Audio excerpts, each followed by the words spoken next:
안녕하세요. 오늘도 사연살롱을 찾아주셔서 감사합니다. 저는 지금 제 사랑스러운 딸 가영이와 어느 때보다 평온하고 감사한 일상을 누리고 있는 김서한이라고 해요. 과거에는 절대 믿지 않았던 권선징악이라는 말을 지금은 깊게 새기며 살고 있어요. 그렇게 된 제 놀라운 이야기를 지금 들려드릴게요. 제게는 언제나 자랑스러운 아빠가 계셨었죠. 지금은 보고 싶어도 볼 수 없는 곳에 계시지만요. 생전에 아빠는 소방관이었어요. 그것도 엄청나게 용감한 소방관이요. 아빠 주변에 계시는 분들은 아빠가 위험에 처한 사람들을 많이 구했다고 항상 제게 말해주셨어요. 당신이 다칠 수 있는 상황에서도 몸을 사리지 않고 남을 먼저 생각하는 분이셨다고요. 아빠는 그렇게 바쁘게 일하면서도 제가 엄마의 부재를 최대한 느끼지 않게 해주려고 노력했던 자상한 분이었어요. 아빠, 다음 주 학교에서 체육대회 하는데 이번에도 할머니가 오시겠지? 아니야. 이번에는 무슨 일이 있어도 아빠가 꼭 갈 거야. 벌써 한 달 전부터 다른 아저씨들한테 우리 서한이 이번 체육대회에는 내가 꼭 가야 한다고 말해놨어. 그날은 대통령 할아버지가 사는데 불이 나도 아빠가 절대 구하러 갈 수 없다고. 그러니까 걱정하지 마. 아빠가 이번에 꼭 갈게. 그동안 학교 행사에 할머니가 주로 가서 속상했지. 미안해. 아니야. 할머니가 와서 속상한 거 아니야. 그냥 아빠도 한번 왔으면 해서. 나 달리기 짱 잘해. 이번에도 나 개주시험 나가거든. 알지. 우리 서한이 달리기 잘하는 거.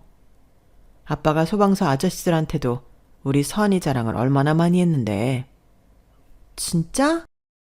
그럼 올해는 아빠가 체육대회 가서 우리 서한이 뛰는 거 꼭 볼게. 저에 대한 아빠의 사랑은 이루 말할 수 없이 컸고 저 역시 아빠를 많이 의지하며 살았어요. 엄마가 없어 슬프다기보다 이렇게 멋진 아빠가 내 아빠라서 좋은 점이 더 많은 날들이었어요. 하지만 저도 아빠 때문에 가끔 속상할 때가 있었어요.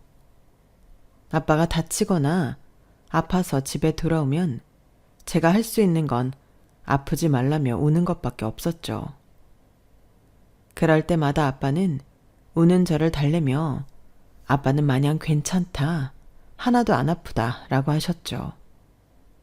하지만 저는 어리지만 그게 저를 위한 아빠의 거짓말이라는 것을 다 알고 있었어요. 한 번은 아빠가 정말 크게 다쳐서 며칠 밤이나 지나고 나서야 집에 돌아온 날이었어요. 서한아. 아빠, 왜 이렇게 늦게 왔어? 얼마나 걱정했는데. 또 다쳤어? 조금밖에 안 다쳤어. 그런데 다리가 왜 그래? 왜 잘 못 걸어? 아빠가 어떤 사람을 구했는데 글쎄 그 사람의 기르던 호랑이가 아빠 발을 어흥하고 잡아먹었어. 그게 무슨 소리야? 호랑이를 기르는 사람이 어딨어? 진짜라니까. 아빠 정말 괜찮아. 그날도 아빠는 아무 일 아니라는 듯이 제 앞에서 농담으로 넘어가려고 했어요. 하지만 아빠는 그때부터 줄곧 다리 한쪽을 심하게 절뚝이기 시작했어요. 나중에 커서 안 사실은 화재 사고 현장에서 인명구조를 마치고 나오다가 무너진 잔해 사이로 빠지면서 한쪽 다리가 심하게 낀 상태로 발견이 되었다고 하더군요. 방화복이 다 너덜너덜할 정도였다고 하니 그냥 발만 달려있을 뿐 제 구실을 못하게 되어 버린 거예요. 저는 느낌으로 알 수 있었어요. 아빠가 더 이상 멋진 소방관 일을 할 수 없게 되었다는 것을요.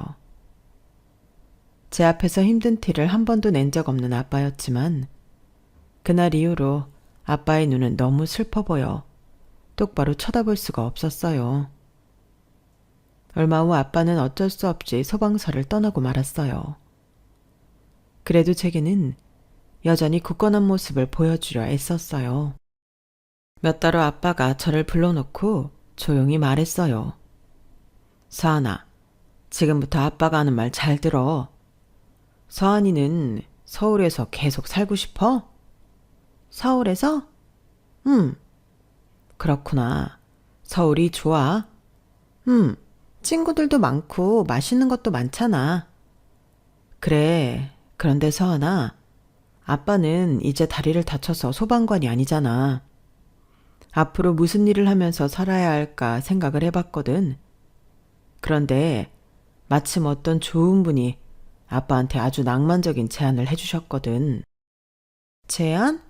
그분이 뭐라고 하셨는데? 그분이 시골에 땅이 아주 많대. 그래서 아빠만 괜찮으면 공기 좋은 시골에 가서 방울토마토도 키워보고 상추도 키워보고 당근도 키워보고 강아지, 고양이도 같이 키워보면 어떻겠냐고 하시더라고. 서한이도 알지? 아빠가 취미로 이것저것 식물 키우면서 관심 많은 거. 바쁜 아빠의 유일한 취미는 집에서 작지만 이것저것 식물을 길러 직접 먹는 것이었어요. 일 때문에 집에 아무리 늦게 와도 식물 상태부터 체크하시고는 했죠. 그럼 아빠가 상추랑 당근을 키우러 시골에 가는 거야? 그런 것도 기르고 아빠 몸도 조금 쉬게 해주려고. 서울에서 쉬면 안 돼? 아빠도 그러고 싶은데 소방차만 보면 아빠가 마음이 아주 조금 슬프네. 그럼 나도 아빠랑 시골 가서 살아? 그래서 물어보는 거야, 서한이한테.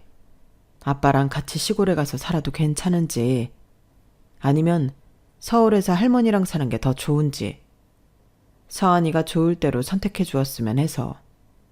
아빠 말 무슨 말인지 알았지? 시골 가면 학교도 바뀌는 거지. 아무래도 거기서 서울로 학교를 다닐 수는 없으니까 전학을 가야 되겠지? 그럼 수진이도 없고 미나도 없고 자윤이도 못 만나? 만날 수는 있지만 지금처럼 자주 보기는 힘들 거야. 거리가 머니까. 저는 그때 왜 그런 결정을 내렸는지 지금도 이해할 수 없어요. 아빠를 그렇게 의지하고 사랑하면서도 친구들과 헤어지면 세상이 무너지는 줄 알았던 그 어리석은 마음. 결국 저는 다른 이유도 아닌 친구들을 볼 수 없는 건 싫다며 서울에서 할머니와 지내기로 했어요. 제가 서울에 계속 있고 싶다고 했을 때 아빠는 제게 이렇게 말하셨어요. 서한이가 그렇게 하고 싶으면 그렇게 하도록 해. 하지만 중간에라도 아빠가 있는 곳으로 오고 싶으면 언제든지 와도 돼. 알았지? 아빠, 나 보러 자주 안 올 거야? 자주 올 거야. 우리 서한이 보러 서울에 자주 올게. 아빠는 어린 저의 결정을 존중해줬지만 그날 아빠의 미소와 울먹임 사이의 씁쓸함을 지금도 가끔 떠오르더군요. 어른이 된 지금 다시 물어봐 준다면 당장이라도 아빠를 따라가겠다고 할 텐데 다리도 불편한 아빠를 그렇게 혼자 먼 곳으로 보내지 않았을 텐데 그렇게 하루라도 옆에 없으면 죽을 것 같던 친구들의 연락처를 이 나이가 되니 모르고도 잘 사는데 그때 쓸쓸해 보였던 아빠의 손을 잡고 같이 시골에 가겠다고 할 걸. 평생 바라던 꿈이자 인생의 원동력이었던 소방관 일을 잃은 그 중년의 남자와 웃으며 내려가 오순도순 살 걸. 제가 그때 한 결정은 아직까지도 뼈저리게 후회하는 일 중에 하나예요. 그렇게 아빠는 이름도 모르는 시골 동네에 저는 할머니와 서울에서 살게 되었어요. 처음에는 아빠를 보러 가자고 할머니를 보채기도 했었지만 사춘기가 오고 할 공부가 많아지고 친구들과 노는 것이 더 재미있었던 저는 드문드문 아빠를 찾게 되었죠. 아빠는 취미로 하기에는 아까울 정도로 농작물을 기르는 일에 소질이 있다며 항상 너스레를 떨며 말하셨어요. 다리만 좀 괜찮으면 진짜 이걸로 떼돈 벌 수 있을 것 같아. 아빠, 됐거든? 지난번에 아빠가 키웠다고 보내준 감자랑 고구마 있잖아. 진짜 맛 없었어. 그래? 그럴 리가 없는데. 그러니까 말이야. 감자랑 고구마가 맛없기도 쉽지 않은데 그걸 아빠가 해냈단 말입니다요. 이것들 기른 지도 벌써 10년이 다 되어 가는데 아직도 뭐가 자꾸 빠지네. 아빠가 시골에서 농사 외에도 다른 벌이가 되는 일을 하시는지는 몰랐지만 저와 할머니는 아주 큰 어려움 없이 굶지 않고 생활할 수 있었어요. 저는 대학 역시 서울에서 진학하였고 간호학과를 배우게 되었어요. 이유는 모르겠지만 그냥 뭔가 아빠처럼 타인에게 이로운 일을 해줄 수 있는 직업을 갖고 싶다는 막연한 생각이 오래전부터 있었거든요. 다행히 대학도 무사히 졸업하고 한 대학병원에서 간호사로 일하게 되었어요. 그 병원에서 바로 남편을 만나게 되었어요. 남편은 한 의료기기 회사의 영업사원이었고 병원을 자주 드나들었어요. 그렇게 한두 번 인사를 하고 사담을 나누며 가까워졌고 밥을 먹고 커피를 마시다 보니 어느새 서로의 연인이 되어 있었죠. 남편은 성실하고 똑똑한 사람이었어요. 나는 지금 영업사원이지만 이 생태계가 어떻게 돌아가는지 다 보이는 것 같아. 나중에 큰돈 만들 수 있는 루트도 이미 다 알아놨어. 서한이 너는 안심하고 나한테 시집만 오면 돼. 남편은 자주 제 앞에서 언젠가 크게 성공을 거둘 것이라 호언장담하고는 했어요. 그때는 그의 그런 자신만만한 모습이 너무 좋아 보였죠. 함께하는 시간이 길어지니 결혼 생각을 하게 되고 평생 서로의 반려자가 되어 주자고 약속했어요. 남들과 크게 다르지 않은 예비 부부의 모습이었어요. 남편의 아버지는 소소하게 장사를 하셨고 어머니는 전업주부이면서 가끔 불러주는 곳에 아르바이트를 다니며 용돈벌이를 한다고 하셨어요. 저 역시 많은 돈을 욕심내는 스타일은 아니었기에 남편과 시댁 식구들이 그렇게 자신의 위치에서 건강한 마음으로 할 수 있는 일을 하고 계시다는 것이 정말 좋았어요. 특히 저는 친엄마가 없다 보니 시모가 엄마처럼 느껴져 더 잘하려고 노력했어요. 다행히 시모 역시 제 마음을 아셨는지 남의 집 며느리 못지않게 저를 아껴주셨고요. 아빠가 순수 기른 농작물을 시골에서 보내주면 사이좋게 나눠 먹고 참 소박하면서도 행복한 가족의 모습을 이뤄가고 있었어요. 남편과의 사이에서 딸 가영이를 낳았고 저의 행복은 배가 되었죠. 모든 것이 순조로웠어요. 남편의 일 역시 좋은 방향으로 가고 있었거든요. 서하나, 나 드디어 해냈다? 어? 뭘 해냈다는 거야? 이제 우리 부자 될 일만 남았어. 머리가 좋았던 남편은 한 업체와 의료기기 분쟁이 있던 당시 소송까지 갔다가 승소를 하게 되었고 결국 소유권을 따내고 말았죠. 헌신적이라고 알려진 남편의 소유의 의료기기는 의사들이 앞다투어 찾았고 앉아서 돈을 번다는 말을 실감하게 되었어요. 남편의 사업이 갑자기 너무 바빠지면서 시부도 하던 장사를 접고 시모까지 나서서 남편의 일을 도왔어요. 저 역시 아이가 없을 때는 일손을 보태고는 했고요. 남편과 시댁 식구들은 바빠서 힘들어하면서도 입가에 웃음이 떠나지 않더군요. 예. 내가 민준이 어릴 때 신내림 받은 지 얼마 안 됐다는 유흥한 무당한테 정을 보러 갔었단 말이야. 근데 그 무당이 말하기를 우리 아들이 40살부터 떼돈을 벌면서 집에 기둥을 다시 세울 거라 그랬었거든. 그때는 그냥 그러려니 하고 흘려들었는데 지금 생각해보니 아주 그 말이 딱 맞는 거 아니겠어?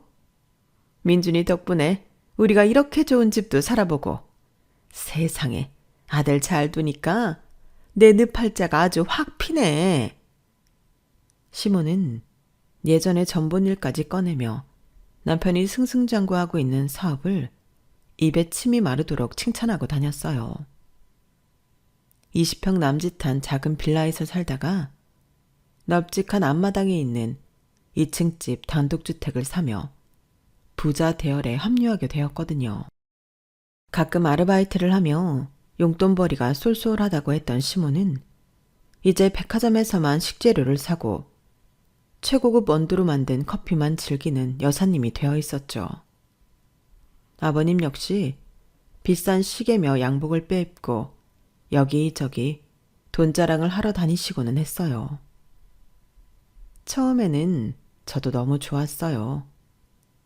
남편의 일이 술술 잘 풀리면서 돈도 많아지고 사는 레벨이 달라진 느낌이었죠. 딸에게 더 좋은 것들을 사줄 수 있기도 했고요. 하지만 모든 것이 너무 많이 변해버리고 말았어요.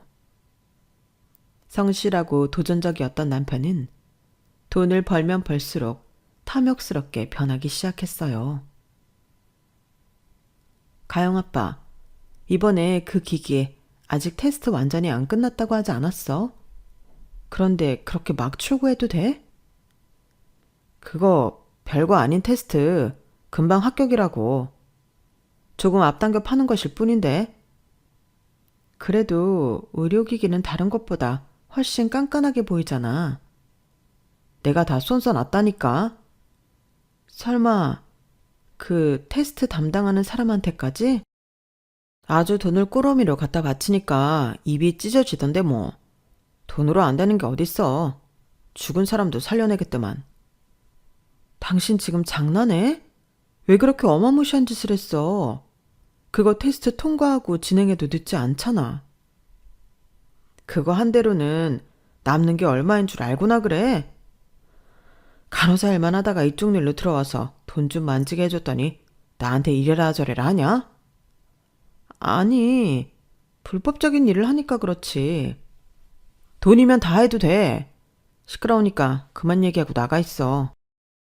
사업이 잘 되면 잘 될수록 남편은 욕심만 주워먹은 인형처럼 뭐든 다 돈으로 해결하려고 했어요. 그건 남편뿐만이 아니었어요. 돈맛을 알아버린 시부와 시모 역시 악마와 영혼을 거래한 것처럼 완전히 다른 사람들이 되어 있었죠. 아줌마, 여기에 뭐 넣었어요? 네, 평소 넣는 양념들 넣었는데 왜 그러세요? 맛이나 보고 지금 내온 거예요? 내가 발로 해도 이것보다는 맛있겠네. 가다 다 버리세요. 이 아까운 것들을 다요? 그러니까 이 아까운 것을 왜 아줌마가 다 망쳐놨냐고요. 이거 한 뭉치가 아줌마 하루 1급보다 비싸요. 알아요? 죄송합니다. 시모는 집에서 일해주시는 분들에게 언제나 막대했어요. 심지어 백화점이나 상점, 공공 업무를 하는 직원들한테까지 무조건 자기 아랫사람으로 보며 갑질을 해댔죠. 여기 매니저 어딨어? 내가 여기서 지금 물건을 한두 번 사? 이런 싸구려 같은 걸 감히 나한테 갖다 줘? 매니저 빨리 나오라 그래! 시모는 남편의 사업 성공 이후로 미신에도 집착하기도 했어요. 주기적으로 용하다는 무당에게 돈을 수없이 안기고 이것저것 중요한 일을 물어보고 다니는 것 같더군요. 가족들과의 의논, 협동 같은 건 아예 안중에도 없어졌죠. 시모는 더 이상 제가 알던 사람이 아니었어요. 죽었다 다시 태어난다 해도 그렇게 180도 다른 사람이 되기는 힘들 것 같거든요. 시부는 갑자기 모임을 여러 개 만들더니 골프도 치러 다니고 럭셔리 해외여행을 하도 많이 다녀서 집에서 얼굴을 보기가 힘들 정도였어요. 머리부터 발끝까지, 아니 그냥 인간 전체가 싹 다 바뀐 이 세 사람에게 적응이 되지 않는 건 저뿐만이 아니었어요. 엄마, 아빠한테 학교 상담 얘기하려고 서재에 들어갔더니 통화 중이니까 시끄럽게 하지 말고 빨리 나가라고 그랬어. 뭐? 아빠가? 아빠는 요즘 바쁘다고 같이 나랑 놀지도 않고 뭐 물어봐도 나보고 알아서 인터넷으로 찾아보라고 그러기만 하고 우리 아빠가 아닌 것 같아. 미안해, 가영아. 엄마가 미안해. 시댁 식구들은 모두 돈 쓰고 다니느라 바빠서 가영이에게도 무심해졌어요. 딸은 이제는 원하는 것들을 모두 살 수는 있게 되었지만 저를 제외한 다른 식구들이 더 이상 자신의 가족이 아닌 것 같다고 느끼고 있을 정도였죠. 가영 아빠, 지금 가영이가 몇 학년인 줄 알기나 해? 5학년 아니야? 가영이 교복 입고 다니는 거 안 보여? 중학생이야. 그래? 벌써 그렇게 컸어? 그게 지금 할 말이야? 애가 몇 살인지 뭘 하고 다니는지 이 정도로 관심이 없는 거야? 내가 좀 바빠? 가영이 필요한 거 다 사주고 네 얼굴에 바르고 몸에 치장하고 다니는 것들 다 내가 이렇게 벌어다 쓰는 거잖아. 이런 내가 애가 몇 살인지 다 기억하고 있어야 돼? 당신 왜 이렇게 변했어? 어? 누가 변했다고 그래? 그냥 지금 상황과 레벨에 맞게 살고 있는 것뿐이야. 네가 지금 이 시간에도 숨 쉬는 것처럼 쓰는 돈 다 내 주머니에서 나왔다는 거 잊지 마라. 여자가 좀 조용조용하면 어디가 덧나? 바가지나 긁고 말이야. 남편은 제게 막말을 하고 저를 무시하는 행동을 서스럼없이 했어요. 심지어 다른 여자들과 외도까지 하기 시작했고요. 어머니, 드릴 말씀이 있어요. 가영 아빠, 밖에서 다른 여자 만나고 다녀요. 그래? 그럴 수도 있지. 네? 민준이처럼 잘 되는 사업하고 여기저기 아는 사람 많이 만나고 다니다 보면 그럴 수도 있지 않니? 어머니, 어떻게 그런 말을... 너야말로 참 답답하다.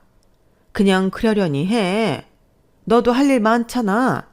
너 할 일 하면서 그냥 알아서 살면 되잖아.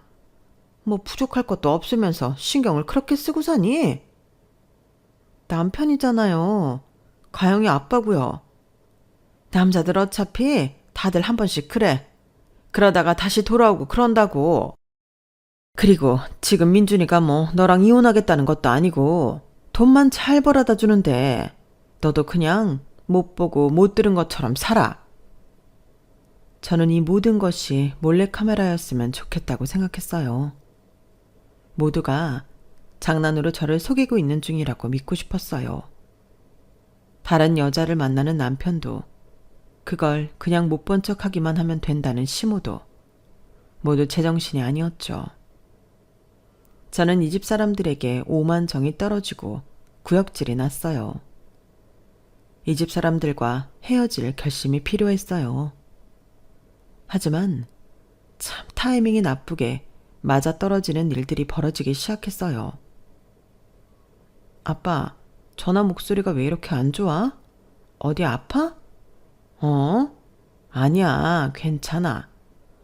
괜찮은 게 아닌 것 같은데? 말해봐. 어디가 아픈 거야?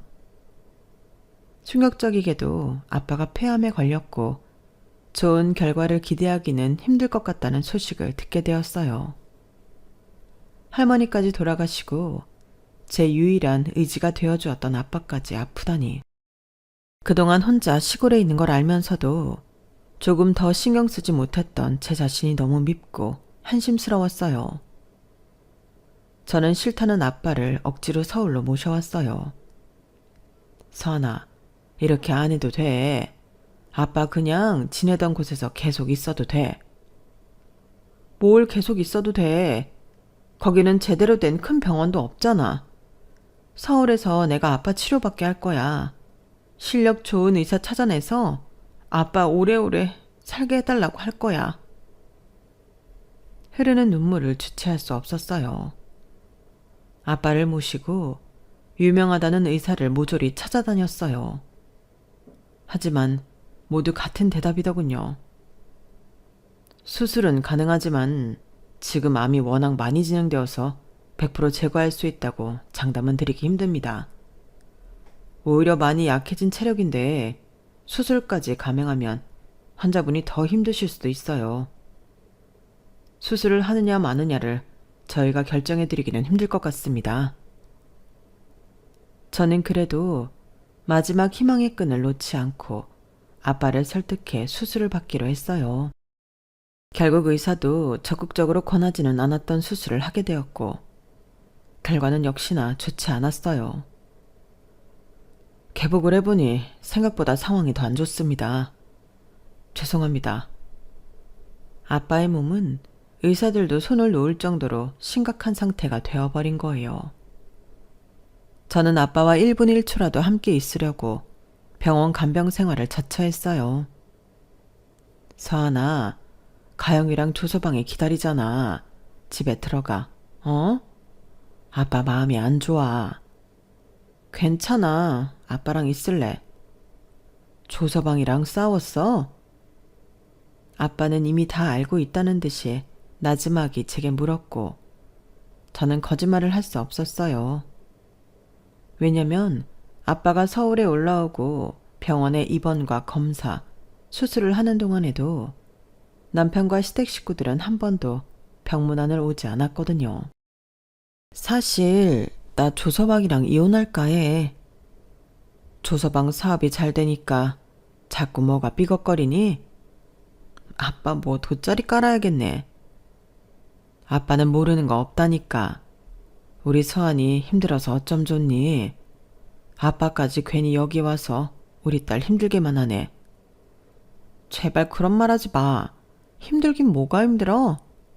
아빠, 제발 나 두고 빨리 가지 마. 아빠한테 못해준 게 너무 많단 말이야. 어? 나 두고 가지 마. 서한아, 울지 마. 네가 못해준 게 뭐가 있어. 네가 내 딸이어서 그냥 그 자체로 너무 큰 기쁨인데. 내 딸이 또 내 딸을 닮은 딸을 낳고 아빠는 너랑 가영이를 보기만 해도 행복해. 미안해 아빠. 지금까지 시골에 혼자 둬서. 옛날에 아빠가 같이 가자고 할 때 그냥 따라갈걸. 나 지금 너무 후회해. 아빠를 왜 그냥 혼자 보냈을까? 아빠는 거기 혼자 내려가면서 얼마나 쓸쓸했을까? 다리도 안 좋은데. 마음은 얼마나 더 안 좋았을까? 내가 얼마나 미웠을까? 아빠, 정말 미안해. 그때 혼자 보내서 미안해. 내가 철이 없었어. 서하나, 울지 마. 그런 말도 하지 마. 아빠는 진짜 괜찮아. 아빠 마음대로 너를 억지로 데려갔다면 우리 모두 행복하지 못했을 거야. 아빠는 우리 딸 마음을 존중해. 저는 오히려 아프고 약해져 깡 말라버린 아빠의 품에 안겨 한참을 울고 위로받았어요. 살면서 제일 슬프고 힘든 순간이었죠. 서하나, 저기 가방 안에 든 통장들 좀 꺼내줄래? 무슨 통장이 이렇게 많아? 이거 다 서한이 네 거야. 내 거? 아빠 거가 아니고? 우리 딸 돈이야. 여러 통장들에 들어있는 액수를 보고 저는 눈을 몇 번이나 비벼댔어요. 아빠, 이게 뭐가 잘못된 것 같은데? 돈 액수가 통장마다 너무 많아. 이상해. 통장 한 개당 10억씩 10개의 통장을 합치니 모두 100억이 들어있었어요. 아빠가 지금부터 들려주는 이야기 잘 들어. 너무 눈물나게 감사한 이야기니까. 아빠가 그날 밤새 들려준 이야기는 직접 듣고도 믿기 힘들었고 너무 놀라서 온몸이 떨릴 정도였어요. 아빠가 다리 다쳐서 며칠이나 지나서 집에 들어왔을 때 기억해? 그걸 어떻게 잊어? 그것 때문에 아빠가 소방관 그만뒀잖아. 맞아. 현장에서 사람 구하고 불 끄고 하는 게 아빠 일이고 자랑이었는데 이제 이 다리로는 동료들에게 짐만 안겨주는 존재가 돼버려서 소방서를 그만뒀었지. 그런데 그날 사고 현장에서 내가 극적으로 구한 분이 한 연세 지긋한 신사분이었거든. 그분을 구조하고 아빠가 다리 한쪽을 잃었고 일도 그만두고 말았다는 소식을 전해 들으신 거야. 몸이 좀 회복되자마자 직접 나를 찾아오셨더라고. 아빠 손을 잡고 얼마나 울면서 사죄를 하시든지. 저는 제 일을 했을 뿐이라고 그랬지. 그 신사분은 아무 잘못도 없는 거라고. 그런데 계속 아빠가 마음에 걸린 신사분이 얼마 후에 아빠를 다시 찾아왔어. 김남석 소방관님, 제가 이 은혜를 어떻게 갚아야 할지 생각해봤는데 아무래도 제가 가진 것은 재산뿐이라. 그거라도 받아주세요. 무슨 소리세요? 제가 선생님 재산을 어떻게 받나요? 계속 말씀드렸다시피 선생님은 위험한 상황에 계셨던 것이고 저는 제 할 일을 한 것뿐입니다. 정말 이렇게 안 찾아오셔도 됩니다. 소방관님이 뭐라고 말씀하셔도 저는 꼭 해드리고 싶습니다. 안 받아주시면 더 나이가 많은 제가 절대 편안하게 눈을 감을 수 없을 것 같습니다. 그분이 재산을 주겠다고 하신 거야? 그것도 엄청 많이. 거절 안 했어? 에휴, 말도 마. 엄청 거절했지. 그런데도 매일 날 찾아오고 무릎을 꿇고 사정을 하시고 울기까지 하시더라고. 자기 돈을 아빠한테 주고 싶다고 무릎 꿇고 울었다고? 진짜야. 그게 무슨 상황이야? 아빠가 안 받겠다는데 그렇게까지 해서 주는 건? 알고 보니 그 신사분이 원래 심장 쪽이 안 좋은 상태였고 그걸 알게 된 세 자식들이 재산을 갖고 엄청 싸우기 시작했대. 그 노신사의 자식들이? 아버지가 아프신데 재산을 더 많이 가져가려고? 아버지는 당연히 조만간 죽을 거다 하고 자식들은 이미 정해놓고 치고받고 아주 난리를 치면서 욕심을 부린 거야. 노신사분은 자식들이 자기는 안중에도 없고 돈만 갖고 싸우는 모습이 너무 보기 싫으셨던 거지. 말도 안 돼. 아직 살아계신 아버지 앞에서 돈 문제로 그렇게 싸우다니. 아빠도 그 얘기 듣고 얼마나 놀랐는지 몰라. 아무튼 노신사분이 화재를 당해서 병원에 있는데도 세 남매 중에 단 한 명도 온 적이 없었대. 와, 진짜 심하다. 폐륜적이다. 그걸 보고 노신사는 자식이고 뭐고 다 필요 없다고 확신하시고 당신 목숨을 구하고 다리랑 직장까지 잃은 아빠에게 모든 것을 줘야겠다고 생각하셨대. 그래서 노신사분이 아빠에게 먼저 물어보시더라. 김 소방관님은 평소에 뭐 하는 걸 좋아하시나요? 저는 우리 딸아이랑 놀고 사부작 식물 기르는 걸 좋아합니다. 제 손으로 키운 것을 보고 따고 먹고 나누고 하는 재미가 아주 말도 못하게 좋더라고요. 제가 현금 외에도 시골에 땅이 좀 있습니다. 거기에 공간을 마련해 드릴 테니 원 없이 취미생활 해보시겠습니까? 취미는 취미로 남겨야죠. 비록 장애인이 됐지만 이제부터 제가 할 수 있는 일을 찾아 나설 겁니다. 취미로 여기고 싶으시면 취미로 여기시고 생업으로 여기고 싶으시면 생업으로 여기셔도 좋습니다. 그 땅을 소방관님께 드릴 테니 하고 싶은 것들을 마음껏 하십시오. 네? 땅을 주신다고요? 생활비도 드릴 겁니다. 네? 아니, 선생님, 무슨 농담을 그렇게 진지하게 하시는지. 소방관님, 저 농담 아닙니다. 소방관님이 평생 일 안 하고 쉬어도 괜찮을 만큼 돈을 드리겠습니다. 그러니 그 땅에서는 하고 싶은 거 다 하면서 지내세요. 그래서 그 노신사가 진짜 아빠한테 땅이랑 돈을 줬어? 그걸로 실강이를 거의 한 달은 한 것 같아. 받으라고 주시는 분과 싫다고 거절하고. 그리 웃기지. 그런 장면을 누가 상상이나 할 수나 있겠어. 아무튼 그분은 정말 땅도 돈도 내게 엄청 주셨어. 어안이 벙벙했지. 갑자기 그렇게 큰 돈이 내게 떨어졌으니. 그게 이 100억인 거야? 아니. 아니라고? 그 100억은 너한테 주신 거야. 소방관님에게 어린 따님이 있으시다면서요. 아빠를 이렇게 만든 장본인은 제가 그 아이에게도 사죄하는 마음으로 드리고 싶습니다. 혹시 몰라 통장마다 10억씩 나눠놨습니다. 문제가 생기거든 제 비서에게 알려주세요. 바로 처리하겠습니다. 그럼 이 통장에 들어있는 것들 진짜 내 명의로 된 돈이라고? 그래서 이건 아빠가 일절 손도 안 댔어. 나중에 너 크고 필요할 때 건네주려고. 그런데 지금이 그 시기인 것 같아서. 그럼 우리 어릴 때 아빠가 할머니랑 나한테 붙여주던 돈들 모두 그분이 주셨던 거야? 염치 없지만 결국은 받고 말았지. 그랬구나. 하긴 항상 궁금은 했어. 아빠가 다리도 불편해서 일하기 힘들 텐데 어떻게 돈을 붙여주는 건지.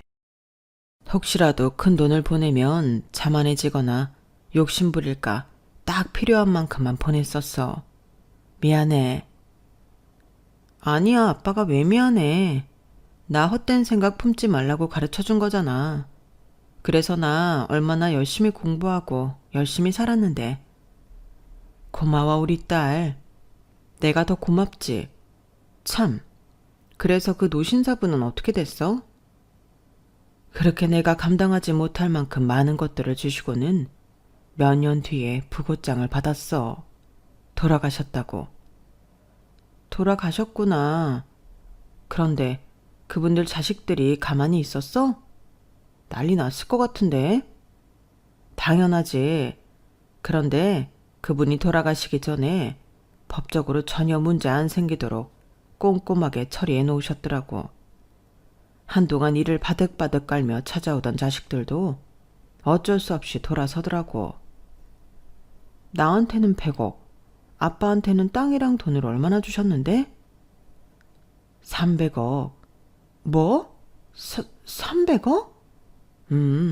정말 말도 안 되지? 거짓말 같아.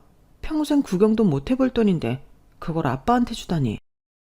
아빠가 그 300억을 다 썼을 리 없는데. 내 말이 맞지? 네 앞으로 100억이 따로 있기는 하지만 혹시 몰라서 10%인 30억은 남겨놓고 나머지는 다 기부했어. 그리고 너에게 줄 그 돈들도 정말 많은 생각을 하다가 지금 주게 된 거야. 뭐? 기부? 와, 역시 우리 아빠. 소방관들 열악한 처우 개선 좀 해달라고. 거기에도 기부하고 전국의 사정이 어렵다는 보육원, 양로원, 장애인 보호소, 유기동물들 살리는 구원활동단체, 아프리카 지역 식량지원단체, 또 뭐 있었더라? 아무튼 상황 열악하다는 곳은 다 찾아서 보냈어. 그 노신사분도 대단한데 아빠도 진짜 대단하다. 스케일 미쳤네. 270억을 기부한 기부천사잖아. 기부천사는 무슨, 그 노신사분이 주신 돈 갖고 내가 생색낸 거지. 부끄럽고 창피하다. 저는 아빠 이야기를 듣는 내내 놀라움의 연속으로 입을 다물지 못했어요. 그리고는 저 역시 다짐했어요. 나도 그럼 주신 이 돈 다 가지진 않을래. 정말? 우리 딸 기특하네. 아빠, 나도 다 큰 딸이 있어. 그렇게 애기한테 말하듯이 하지 마. 저는 이혼 후 그 돈의 반만 남기고 나머지는 아빠처럼 어려운 것에 기부를 했어요. 세상에 그것처럼 가슴 뿌듯하고 황홀한 일이 없더군요. 하지만 슬픈 소식 역시 또 전해졌죠. 아빠가 결국 제 곁을 떠나고 마신 거예요. 아빠의 유언대로 장례식 역시 간소하고 조용히 치르기로 했어요. 나야. 아우, 이게 누구야? 너희 아빠 아파서 간병해야 된다고 집에 못 들어간다고 다짜고짜 선포를 하시더니 얼마 만에 들어보는 목소린가? 비꼬지 마. 우리 아빠 돌아가셨어. 그래? 그래? 지금 상황에 그 말이 가당키나 하니? 그럼 당장 달려가서 절이라도 드릴게 이래야 되나? 너 진짜 어쩌다 이렇게 인간 말종이 됐니? 내가 알던 조민준 맞아? 참, 너희 아빠도 평생 아무 도움도 안 되고 가셨네. 그렇잖아. 몸이 멀쩡하시기를 했어. 돈벌이를 잘하시기를 했어. 결국 늙고 병든 노인네 신분으로 가신 거잖아. 우리 아빠가 장애인이고 돈벌이 안 해서 너한테 돈 받아간 적 있어? 무슨 말을 그따위로 해. 너를 통해서 내 돈이 흘러갔는지 어쩐지 나는 알 수가 없지. 그때였어요. 시모가 남편의 전화를 가로채 제게 말하더군요. 예, 가영애미니? 우리 거기 초상집 못 간다. 그렇게 알아?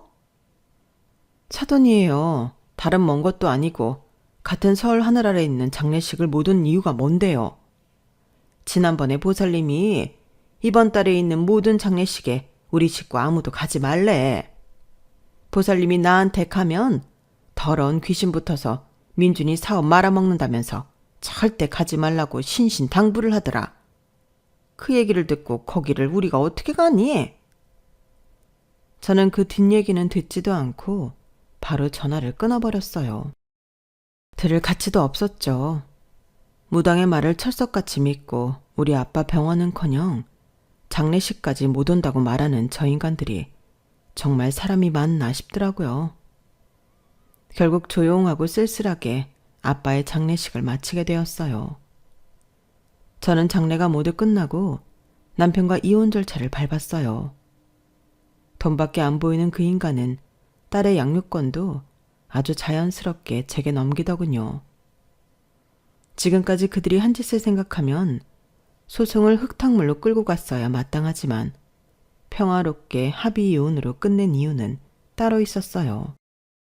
이혼 전 의료기기 분야에 종사하는 지인에게 알아보니 남편의 탐욕이 과해 테스트 합격을 받지 못한 의료기기들의 불량 문제가 속출하였고 업계 사람들 사이에서는 이미 매장 분위기라고 하더군요. 회사 파산은 물론이고 남편은 징역형까지 받을 수도 있다고 했어요. 저와의 이혼 후 남편과 시부모는 하루가 멀다 하고 무너져가는 자신들의 돈, 모래성을 넉넉히 보고 있을 수밖에 없었다고 하더군요. 기름 부은 불꽃처럼 화르륵 잘 되던 그 사업은 일장춘몽처럼 한순간에 무너져 내리고 말았던 거예요. 게다가 제가 가장 학수고대하던 순간이 드디어 찾아왔어요. 남편은 자신이 가장 화려했던 한때 저와 딸, 시부모와 함께 살던 으리으리한 단독주택을 처분해 어떻게든 빚을 갚아보고자 노력한 것 같아요. 하지만 워낙 비싸게 내나 한동안 주인이 나타나지 않았어요. 시모는 죽어도 그 집은 팔 수 없다며 울고불고 난리를 치는 바람에 공인중개사가 경찰을 부른 적도 있다고 하더군요. 그리고 정확히 한 달 뒤에 매물로 나온 그 집을 바로 제가 사버렸어요. 누가 그 집의 새 주인이 되는지 얼굴이라도 보고 싶다며 부동산 앞에 도둑고양이처럼 모여있던 그 세 인간들은 제가 계약서에 도장을 찍는 순간 벼락을 맞은 것처럼 굳어버리더군요. 참, 세상에서 가장 우습고 통쾌한 순간이었어요. 저는 그 더럽고 추잡스러운 인간들의 자취를 깨끗하게 치우고자 집안을 전부 새로 리모델링을 했고 정과는 비교도 안 되게 멋있는 저와 가영이의 집이 되었어요. 다행히 가영이는 아빠와 할머니, 할아버지가 없는데도 전보다 훨씬 밝은 얼굴이 되더군요. 남들 눈에는 이혼 가정으로 보이겠지만 저희는 김서환, 조가영의 새 가정이 꾸려진 것이라고 생각하기로 했어요. 마음이 가벼워진 가영이는 학교 공부도 열심히 하고 뭘 하든 적극적으로 나서는 예쁜 소녀가 되었어요. 저는 지금 그냥 딸 키우는 엄마로 살고 있냐고요? 아니요. 저는 늦가기 시험 준비생이랍니다. 이혼 후 끊겨버린 제 경력 단절을 다시 이어가 보려고 해요. 그것도 아주 멋진 곳에서 말이에요. 저는 아빠처럼 용감한 소방관은 될 수 없지만 아픈 사람을 제일 먼저 찾아가 치료해주는 응급구조사가 되려 해요. 간호사 때 버릇처럼 나오던 용어나 일들이 가물가물하지만 응급구조사 관련 자격 취득을 위해 지금 어느 수험생보다 더 열정적으로 공부하고 있답니다. 저 역시 하늘에 계신 아빠처럼 위험에 빠진 사람들을 돌보는 용감한 일을 하려고 결심했거든요. 아빠, 거기서 잘 지내고 있어요? 늦은 나이지만 나도 아빠처럼 자랑스러운 가영이의 엄마가 되려고 노력 중이에요. 많이 부족하지만 지켜봐 주세요. 아빠, 아주 많이 보고 싶고 사랑해요. 아빠가 보고 계실 테니 돈에 안주하지 않고 더 열심히 살게요. 제 이야기는 여기까지입니다. 항상 곁에 좋은 분들이 계시길 바라며 행복하세요. 여러분, 사연 댓글에 응원과 현명한 조언 부탁드려요. 좋아요와 구독은 저에게 큰 힘이 됩니다. 오늘도 좋은 일 가득하세요.